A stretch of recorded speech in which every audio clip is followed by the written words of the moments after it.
Each and every one of these moments could prove crucial for Volodymyr Zelenskyy and Ukraine. He continues to walk the tightrope of international diplomacy, today briefing EU leaders in Brussels as Russian attacks on his country continue. It's crucial that your support for Ukraine does not decrease, but instead continues and grows. We need funds for artillery shells and would really appreciate Europe's support with at least 5 billion euros as soon as possible. He briefed them on a broadly positive call with US President Donald Trump as the US continues negotiations with Russia.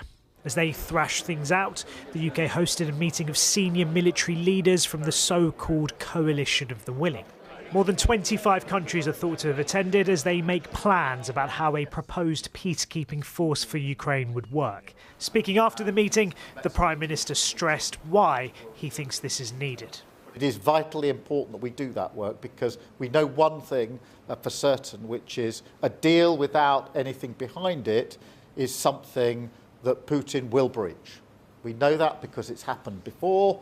And I'm absolutely clear in my mind it will happen again. But any peacekeeping force will cost money, and there's pressure on the government to increase defence spending. Keir Starmer recently spent time on a nuclear-armed submarine. This footage, issued by Downing Street, provides rare access to one of our active nuclear deterrents. But our military involvement in peace in Ukraine is something Russia says they won't accept. Today, the Foreign Secretary was adamant, though, it's still necessary to draw up the plans.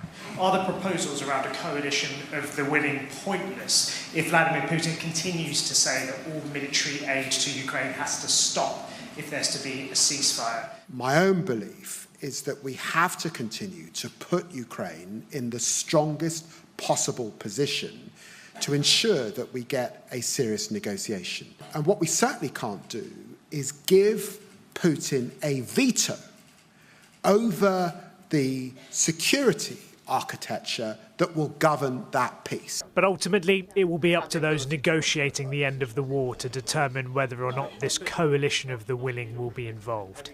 For now, though, the work goes on as Ukraine's future continues to hang in the balance. Shihab Khan, ITV News, Westminster. Well, that all came as the Prince of Wales met with Ukrainian refugees in Estonia on the first of a two-day trip. Tomorrow, he'll meet British troops who are stationed there on NATO duties. It follows his father, the King, showing his public support for President Zelenskyy. Here's our royal editor, Chris Shipp. Shooting baskets, as it's known, in a school gym in Estonia might seem like a very ordinary PE lesson. That is, until you see who was lined up in one of the teams and until you realise all the students are from Ukraine. They fled to Estonia when Russia invaded their country. Now their life, at least for now and for some time yet, is here. Are you ready to go home? You want to go home? A lot of things are crushed and destroyed, but I think I would, if I had a chance, I would go home, yeah. This building was rapidly converted into a school to cope with the 60,000 Ukrainians who moved to this small Baltic country. So you keep a careful eye on what's happening back at home. To put those refugee numbers in context, it's the equivalent of 3 million Ukrainians coming to the UK.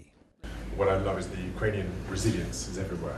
You all are very smiley and very strong and very kind of spirited people. And honestly, that comes across everywhere. Even Ukrainians I met in the UK are like that. The teachers at this Estonian school are also refugees. Having both British troops in country and today a British royal in town means a lot.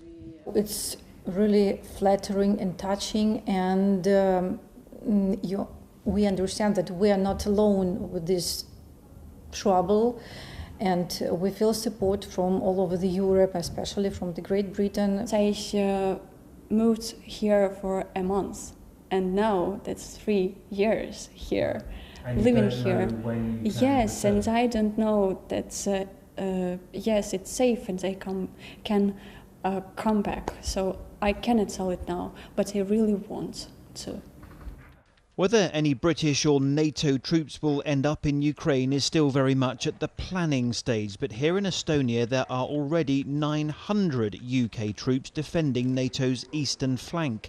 Tomorrow Prince William will travel south and east of the capital towards the Russian border to visit them. Here in Freedom Square in the centre of Tallinn, in fact all over Estonia, you don't have to look very far to find the Ukrainian flag like that one behind me, a show of support for their Ukrainian cousins. And what you learn very quickly when you're here is that there's a permanent level of anxiety amongst the population about the threat from Russia. They were, of course, under Soviet rule for 50 years here, and they value their independence very dearly. One of the things they worry about most is if there's ever a ceasefire in Ukraine, what will Putin do with his troops? Will they, for example, relocate those troops to the border of these Baltic countries like Estonia? And that's why they not only value Prince William's visit here today, but the fact he's going towards the Russian border to see those UK troops tomorrow.